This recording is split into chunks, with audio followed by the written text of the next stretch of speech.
Chief Kara Kalkbrenner joins me now. Now, you are the co-chair of the IAFC Women Fire Chiefs Council, and it's new. So tell us a little bit about that. The IFC asked Donna Black, she's the chief of Duck Fire Department, and myself to co-chair this group. And what we found out is in the American Fire Service, there's about 50 female fire chiefs out of maybe 26,000 fire chiefs. Not a lot. Not a lot. Very, very small percentage. And the IFC came to us and asked if we would co-chair a council to bring these 50 women together and talk about issues that are prevalent in the fire service, such as recruitment, retention, succession planning, and some of the other areas that are prevalent across all the fire service, but they want to focus on women and what we can do to help each other.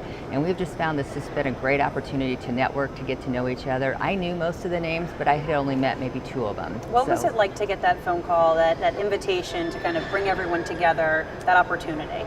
It was really interesting because I've been in the fire service for 32 years, and what you try to do is you want to blend in and you want to be a part of an inclusive group. And by asking us to separate ourselves out, I was somewhat hesitant because I wanted to make sure it was for the right reasons, that there wasn't any personal agendas, that we weren't coming together to, in essence, bitch about what happened years ago. All we're doing is moving forward. We want to look at the American Fire Service and how we can continue to improve it and what we can bring to the table to enhance it, and again, recruitment, retention, and for succession planning. And the goal this week is what? This is our second meeting. Our first meeting was in Henderson back in May, and we probably had 19 of the 50 fire chiefs, and this year this meeting we probably have about 4 or 5 more that weren't there. And again, it's get to know each other, and you go around the room and you talk about your legacy and your story and how you got into the fire service. And it's really interesting because we have extremely diverse backgrounds, but we all bring something different to the table. And it's an opportunity, again, to network. So if I have an issue, I can pick up the phone and put a face to a name now, and then I can call this person up and say, hey, so this is going on. Because I've had mentors my whole career, and I still have them, but now I just have more mentors to work with. Is there any common theme that you're seeing? Obviously, it's women coming together, but is there any topic on the table so far in your discussions? I know you're going to learn a little bit more this week, but so far. As I mentioned, recruitment and retention of women in the fire service.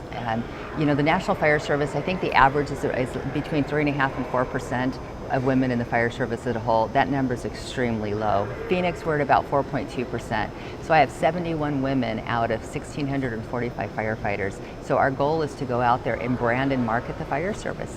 It's amazing. You will ask young women what they want to do when they grow up, and very few of them will be saying a firefighter. And you ask them, would you like to be? When they're like, well, women aren't firefighters. And I heard that back in 1983 when I was first approached about it. And back then there weren't a lot of firefighters. So it's a shame that more people aren't aware that we do have women in the fire service, and we have women that have continued to progress up through the ranks and been, leaders in the industry. What was it for you that caught your interest, that got you engaged in the service?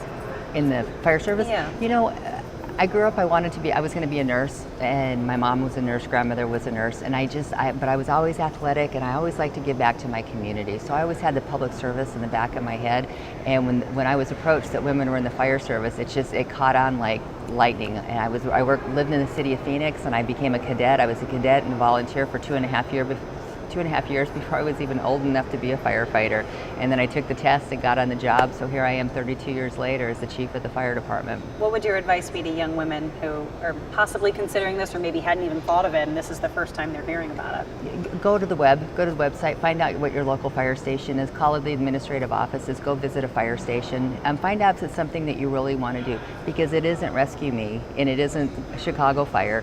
What we do as a professional or a career fire service is that we go out and we serve the public in a variety of ways. So people need to understand what it is. They're long days. We work 24 hours on and 48 hours off. We do that in Phoenix. There's different schedules, models, but you make sure you know what you're getting into, because it's extremely sexy, but it isn't sexy all the time. And there's resources to help you balance that. Absolutely, absolutely. The fire service as a whole, we come together as a group and we help each other out, and it's evolved for hundreds of years, and so the fire service has made the opportunity for men, women, anybody to be successful.